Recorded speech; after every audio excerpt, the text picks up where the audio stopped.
প্রিয় সম্মানিত সাথী এবং দর্শক বন্ধুরা এবং শ্রদ্ধেয় মা ও গুরুজনরা, যারা আয়ুষ্মান ভারত প্রধানমন্ত্রী জন আরোগ্য যোজনা, যাকে আমরা স্বাস্থ্যসাথী যারা কার্ড অলরেডি যারা আয়ুষ্মান ভারতে নতুনভাবে ফর্ম ফিল আপ করবেন, কীভাবে সেই লেটেস্ট আপডেট কিন্তু তোমাদের সামনে তুলে ধরবো। এবং এই ফর্মটি ফিল আপ করে আপনারা কোথায় জমা দিবেন এবং কোন কোন ডকুমেন্টস লাগবে এবং আয়ুষ্মান ভারত আসলে কি, তার সুবিধা কী এবং অসুবিধা কী, এবং সঙ্গে কীভাবে নতুন যে ফর্ম ফিল আপ যে প্রসেস, পুরো ডিটেলস দেবো। সঙ্গে থাকুন এবং যদি ভালো লাগে অবশ্যই চ্যানেলটিকে সাবস্ক্রাইব করবেন এবং পাশে থাকবেন। আপনাদের ভালোবাসা অনেকটা এগাবে, আগে উঠতে সাহায্য করবে, বড় হতে সাহায্য করবে। তো চলে আসছি কথা না বাড়িয়ে মূল ভিডিওতে। দেখতে পাচ্ছেন আমার হাতে একটি অফিসিয়ালি ওয়েবসাইটে রয়েছি। তো এখান থেকে কিন্তু আয়ুষ্মান ভারত প্রধানমন্ত্রী জন আরোগ্য যোজনা, যাকে আমরা বলি স্বাস্থ্যসাথী ফর্ম, যে নতুনভাবে আপনাদের আবারও ফর্ম ফিল আপ করতে হবে এবং সেই ফর্ম ফিল আপ কীভাবে করবেন পুরো ডিটেলস দেবো। দেখতে পাচ্ছেন প্রথম লেখা আছে আয়ুষ্মান ভারত প্রধানমন্ত্রী জন আরোগ্য যোজনা নতুন নিবন্ধনের জন্য ফর্ম পশ্চিমবঙ্গ। ওটা কিন্তু এটা আমাদের পশ্চিমবঙ্গ, অর্থাৎ এটা ওয়েস্ট বেঙ্গলের ফর্ম এবং এই মুহূর্তে ফর্ম ফিল আপ চলছে। তো আশা করি আপনারা এই ফর্মটি ফিল আপ করে অবশ্যই আপনার নিকটবর্তী স্বাস্থ্যকেন্দ্রের যে আশাকর্মী রয়েছেন অথবা বিডিও অফিস অথবা এসটি অফিস নিকটবর্তী কেন্দ্রে কিন্তু আপনারা অবশ্যই এই আয়ুষ্মান যে কেন্দ্র রয়েছেন সেখানে কিন্তু অবশ্যই ফর্মটি জমা করবে। কথা না বাড়িয়ে যে প্রথম লেখা আছে আবেদনকারীর মৌলিক বিবরণ, অর্থাৎ যিনি আবেদন করবেন তার এই জায়গাটা লিখতে পাচ্ছেন আধার নম্বর। তাহলে এই জায়গাটা যে আধার নম্বরটা কিন্তু আপনি বসাবেন, ঠিক তারপরে আবেদনকারীর নাম, অর্থাৎ আধার নাম্বারের সঙ্গে যে আবেদন করবেন যে আবেদনকারীর নাম, সেই ব্যক্তির কিন্তু পরিবারের যে প্রধান সেই ব্যক্তির নাম লিখবেন এবং উপরে দেখতে পাচ্ছেন তারিখ, অর্থাৎ আপনি যবে জমা দেবেন এই ফর্মটি, এই যে তারিখটা ঠিক ওই জায়গাটা তারিখ বসাবেন। ঠিক তারপরে দেখতে পাচ্ছেন রেশন কার্ড নম্বর, অর্থাৎ আপনার যে রেশন কার্ড রয়েছেন ওয়াই অথবা এসপিএইচ অথবা পিএইচ কোন ক্যাটাগরি, সেই কার্ডটি দেখে যিনি প্রধান সেই কার্ডটি দেখে তিনি কিন্তু রেশন কার্ডের নম্বরটা এই জায়গাটা লিখবেন। ঠিক তারপরে লেখা আছে দেখতে পাচ্ছেন বিভাগ, এই বিভাগের জায়গা দেখতে পাচ্ছেন ওয়াই অথবা এসপিএইচ পিএইচ, আপনার যে ক্যাটাগরি সেই ক্যাটাগরিতে টিক দিবেন। তো আমি যেহেতু ফর্ম ফিল আপটা আপনাদের দেখাচ্ছি, ধরুন সাপোজ আমার ধরুন PHH, তো আমি এই ক্যাটাগরিতে টিক দিলাম। তো আপনার যেটা সেটা কিন্তু ক্যাটাগরিতে টিক দিবেন, অথবা জেনারেল হলে জেনারেল ক্যাটাগরিতে। এবার সেই আধারের সঙ্গে সংযুক্ত মোবাইল নাম্বার, অর্থাৎ আপনার আধারের সঙ্গে যে মোবাইল নাম্বারটা লিঙ্ক রয়েছেন, তো সেই মোবাইল নাম্বারটা পরিবারের প্রধানের কিন্তু, অর্থাৎ যিনি আবেদন করবেন এই প্রধানমন্ত্রী আরোগ্য অর্থাৎ আয়ুষ্মান ভারতে যিনি আবেদন করবেন সেই ব্যক্তি কিন্তু আধারের সঙ্গে মোবাইল নাম্বার এই জায়গাটা লিখবেন এবং তিনি পুরুষ হলে পুরুষ এবং নারী হলে নারী, অন্যান্য হলে তো অলরেডি যেহেতু পরিবারের প্রধান তিনি কিন্তু ছেলে হলে পুরুষের টিক দেবেন, মেয়ে হলে নারীতে টিক দেবেন, অন্যান্য হলো এবং তারপরে হচ্ছে জন্ম তারিখ, অর্থাৎ সেই আধার কার্ডে দেখতে পাবেন জন্ম তারিখ লেখা রয়েছেন। তো সেটা কিন্তু আপনাকে এই জায়গাটা দেখে দেখে জন্ম তারিখ বসাতে হবে, লিখতে হবে। তারপরে হচ্ছে সম্পূর্ণ ঠিকানা, অর্থাৎ আপনার বাড়ির নম্বর, রাস্তা, গ্রাম এবং ওয়ার্ড, এই জায়গাটা আপনার দেখে দেখে আপনি যে বাসিন্দা রয়েছেন ঠিক এই জায়গাটা দেখে দেখে আপনি কিন্তু অবশ্যই ঠিকানাটা লিখবেন। তারপর লিখবেন জেলা, এই জায়গাটা জেলার নাম লিখবেন, কোন ব্লক বা ইউএলবি যদি এলাকা হয় সেক্ষেত্রে কিন্তু এটা লিখবেন, এবং গ্রাম পঞ্চায়েত, অর্থাৎ আমি যে পঞ্চায়েতটা ধরুন আমি এটা হলদিয়া একটি গ্রাম পঞ্চায়েতে রয়েছে একটি ওয়ার্ডে, সেই ওয়ার্ড নম্বর ধরুন আমার 212, তো আমি এটা 212তে করলাম। আপনি যদি গ্রাম পঞ্চায়েত হন, ধরুন সুতাহাটা গ্রাম পঞ্চায়েত গোবিন্দপুর, তো আপনি কিন্তু এই জায়গাটা সেই গ্রাম পঞ্চায়েতের নাম লিখবেন, আপনার যেটা সেটা কিন্তু দেখে লিখবেন। এবার সেই পরিবারের প্রধানের নাম এই জায়গাটা পরিবারের প্রধান লিখবেন এবং মোট পরিবারের সদস্য সংখ্যা, অর্থাৎ আপনার পরিবারের প্রধানের যে মোট সদস্য সংখ্যা 6 হলে 6, 7 হলে 7, 2 হলে 2, 3 হলে 3, এই জায়গাটা কিন্তু সংখ্যা লিখবেন। তারপরে হচ্ছে প্যান কার্ড নম্বরটা লিখবেন। প্যান কার্ড কিন্তু এই যে নম্বরটা লিখবেন সবসময় মনে রাখবেন পরিবারের প্রধানের। এবার আসছে নির্বাচনী বিবরণ, যদি 8 বছর বেশি হয় বয়স হয় সেক্ষেত্রে এপিক নম্বর অর্থাৎ ভোটার কার্ডের নম্বর সবসময় মনে রাখবে ফর্মটা ফিল আপ করার আগে। যদি 18 বছর বেশি হয় সেক্ষেত্রে কিন্তু এই ভোটার কার্ডের নম্বরটা লিখবেন এবং তারপরে হচ্ছে এসি নম্বরটা লিখবেন এবং পার্ট নম্বরটা লিখবেন এবং সিরিয়াল নম্বরটা লিখবেন। এটা কিন্তু ভোটার লিস্টে পাবে এপিক নম্বর এবং এসি নম্বর আর পার্ট নম্বর, অর্থাৎ আপনার বুথ কত নম্বর বুথ এবং কোন বিধানসভা সেটা কিন্তু লিখবেন। একটা সিরিয়াল নম্বর আছে, সেই সিরিয়াল নম্বরটা কিন্তু ভোটার লিস্টের প্রথমেই পেয়ে যাবেন, তো সেটা কিন্তু লিখবেন। তারপরে আছে স্বাস্থ্যসাথী তথ্য, আপনার আগে যদি স্বাস্থ্যসাথী কার্ড থাকে সেই 17 অঙ্কের যে ডিজিট অর্থাৎ সংখ্যা, এই যে ঘরটা এই যে পুরোটা দেখে দিতে পাচ্ছি আমি, ক্লিক করলাম, এই যে সংখ্যা প্রথম থেকে তো আপনাকে কিন্তু বসাতে হবে। ঠিক আছে, দেখে দেখে স্বাস্থ্য থেকে যে গ্রিন কালারের যে কার্ডটা রয়েছে আপনার বাড়িতে 17 অঙ্কের সংখ্যাটা বসাতে হবে। আর যারা নতুন করছেন তো এটা করার দরকার নেই, তো অবশ্যই যদি থাকে করবেন, আর না হলে যারা নতুন করছেন তাদের করতে হবে না। এবার আসছি যোগ্যতার পরামিতি সমূহ। এবার আচ্ছা, গ্রামীণ এলাকার জন্য আইটেম নাম্বার মানদণ্ড, আচ্ছা কাঁচা দেয়াল, কাঁচা ছাদসহ মাত্র একটি ঘর রয়েছে, হ্যাঁ হলে হ্যাঁ আর না হলে না। তার মানে আপনারা আছে তাহলে আপনি হ্যাঁতে ক্লিক করবেন, আর যদি না থাকে কাঁচা দেয়াল সেক্ষেত্রে নাতে ক্লিক করবেন। এবার আসি 16 থেকে 59 বছর বয়সের মধ্যে কোনো প্রাপ্তবয়স্ক সদস্য নেই, যদি থাকে হ্যাঁ করবেন, আর যদি না থাকে না করবেন। যেহেতু আমার পরিবারের নেই, প্রাপ্তবয়স্ক সদস্য নেই, সেক্ষেত্রে আমি না করলাম। তো আপনাদের অবশ্যই আছেও, তো সেক্ষেত্রে আপনি হ্যাঁ করবেন। আর এবার আসি 16 থেকে 59 বছর বয়সে কোনো প্রাপ্তবয়স্ক পুরুষ সদস্যবিহীন নারী প্রধান পরিবার সমূহ, হ্যাঁ হলে হ্যাঁ, অবশ্যই আপনারা হ্যাঁ করবেন। তারপরে লেখা আছে প্রতিবন্ধী সদস্য এবং কোনো সক্ষমদহী প্রাপ্তবয়স্ক সদস্য নেই প্রতিবন্ধী, আপনি অবশ্যই না করবেন, যদি থাকে হ্যাঁ করবেন। তারপরে আছে এসসি এসটি পরিবার সমূহ, হ্যাঁ করবেন, যদি আপনি এসসি এসটি হন সেক্ষেত্রে হ্যাঁ করবেন, না নচেত না। এবার সে ভূমিহীন পরিবার সমূহ যাদের আয়ের প্রধান অংশ আসে দৈনিক মজুরি ভিত্তিক সার্বিক শ্রম থেকে, সেক্ষেত্রে আপনি হ্যাঁ করবেন।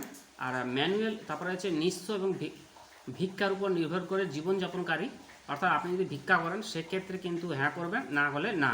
তো অবশ্যই আপনি তো ভিক্ষা করেননি, সেক্ষেত্রে আপনি না করবেন। আর ম্যানুয়াল স্ক্যাভেঞ্জার পরিবারের সদস্যরা, স্ক্যাভেঞ্জার পরিবারের সদস্যরা, আপনি অবশ্যই এটাকে হ্যাঁ করবেন। এবং আদিম উপজাতি গোষ্ঠীসমূহ আপনি অবশ্যই এটা না করবেন। যারা আদিম মানুষ, আদিম উপজাতি যে প্রজাতি রয়েছেন গোষ্ঠী যদি হয় তাহলে হ্যাঁ করবেন, না হলে না। আর যেহেতু আপনি না, সেক্ষেত্রে না করবেন। এবং আইনগতভাবে মুক্তিপ্রাপ্ত বন্ডের শ্রমিক বা ঋণদাস শ্রমিক, আপনি যদি আইনগতভাবে যদি শ্রমিক হন সেক্ষেত্রে, ঋণদাস যদি শ্রমিক হন সেক্ষেত্রে ইয়েস করবেন, নচেত না। অবশ্যই কিন্তু আপনি এটাকে না বলে এগিয়ে যাবেন। আর যদি আইন হয় সেক্ষেত্রে কিন্তু শ্রমিক, সেক্ষেত্রে কিন্তু অবশ্যই হ্যাঁ করবেন। এবার আসি শহর এলাকার জন্য। আর আগে যেটা ফর্ম ফিল আপ বললাম সেটা কিন্তু গ্রামীণ এলাকার জন্য। এই যে যেটা আছে সবসময় মনে রাখবেন, এটা যা গ্রামীণ এলাকার জন্য ফর্ম ফিল আপ করবেন। আর যারা উর্বান এলাকা অর্থাৎ শহর এলাকার জন্য যারা রয়েছেন সেই একই কিন্তু ফর্ম ফিল আপ, একটু প্রসেস রয়েছে, হ্যাঁ হলে হ্যাঁ, না হলে না। শহর এলাকার জন্য আইটেম নম্বর মানদণ্ড আবর্জনা কুড়ানোওয়ালা, হ্যাঁ হলে হ্যাঁ, না। অবশ্যই শহর এলাকা কেউ গুড়ায় না, সেটি না করবেন। ভিখারি হলে হ্যাঁ, না হলে না, অবশ্যই না করবেন।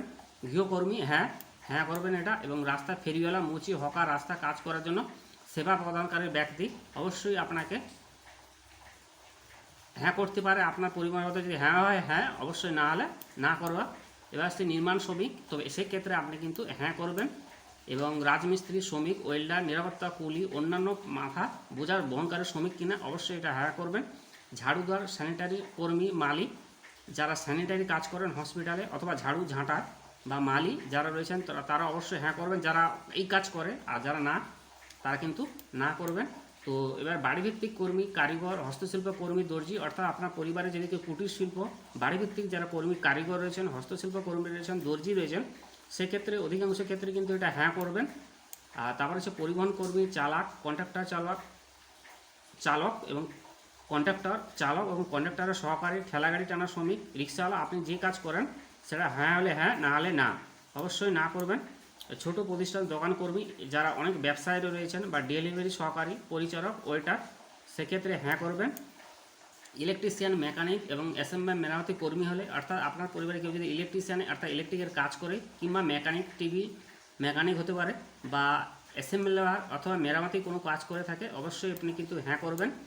আর ধোপা বা চৌকিদার, আপনি যে ক্যাটাগরি সেক্ষেত্রে কিন্তু অবশ্যই না করবেন, কারণ ধোপা হলে অবশ্যই হ্যাঁ করবে। আর যদি না হয় চৌকিদার, সেক্ষেত্রে না করবেন। ওটা কিন্তু শহর এলাকার জন্য ফর্ম ফিল আপ করবেন। আর যারা গ্রাম এলাকা তারা কিন্তু উপরে দিবেন, শহর এলাকার জন্য কিন্তু তারা নিচে দিয়ে করবেন। এবার আসছি অতিরিক্ত কিছু তথ্য রয়েছে, আইটেম নাম্বার এবং মানদণ্ড। বয়স যদি 17 বছর হয় তাহলে অবশ্যই কিন্তু আপনি সত্য কথা বলবেন। 70 বছর যদি হয় তাহলে হ্যাঁ করবেন, আর যদি না হয় সেক্ষেত্রে না করবেন।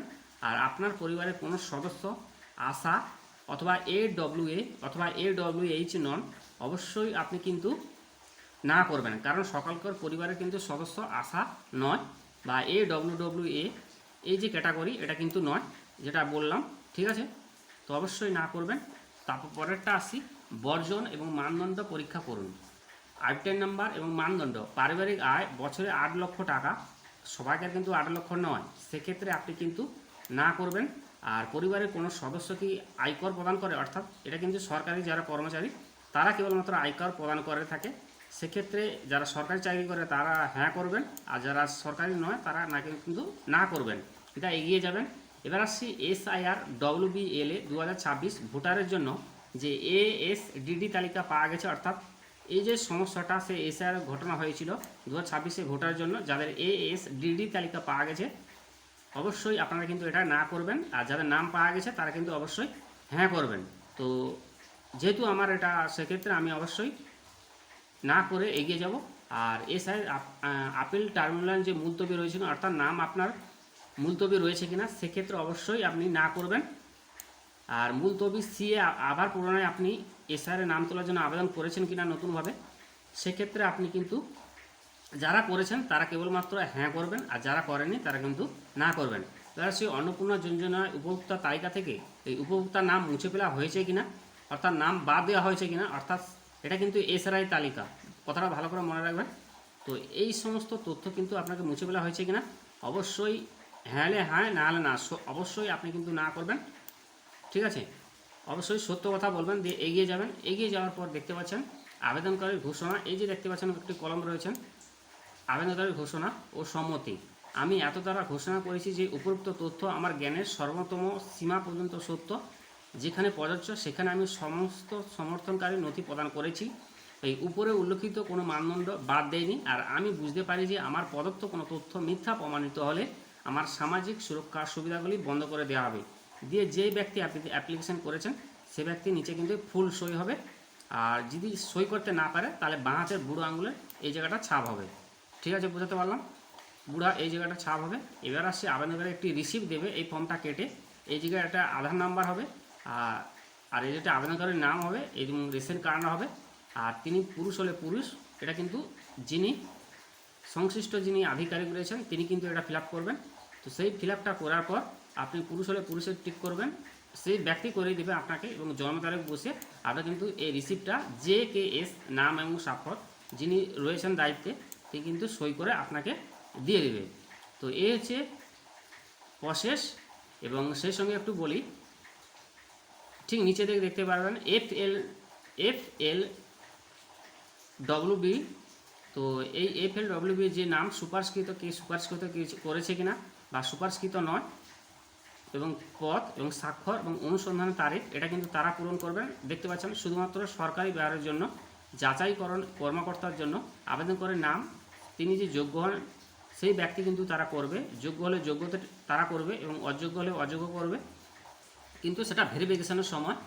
তো তারপরে লেখা আছে দেখতে পাচ্ছেন ABPM এবং JY অন্তর্ভুক্তির জন্য মন্তব্য এবং পর্যবেক্ষণ সময় সেটা কিন্তু সরকারি যারা অফিসে কর্মকর্তা রয়েছেন তারা কিন্তু এই ঘরটা ফিল আপ করবেন, এবং যাচাই করে নাম তিনি কিন্তু এই জায়গাটা কোন ডিপার্টমেন্টে কাজ করতে লিখবেন এবং ডেট অফ বার্থ লিখবেন এবং তিনি নিচে সাইন করবেন। তো এই হচ্ছে বেসিক্যালি আয়ুষ্মান ভারত বাংলা আবেদন ফর্ম কীভাবে করবেন এবং এটি কোথায় জমা করবেন। তো আশা করি আপনাদেরকে বোঝাতে পারলাম, সঙ্গে থাকুন।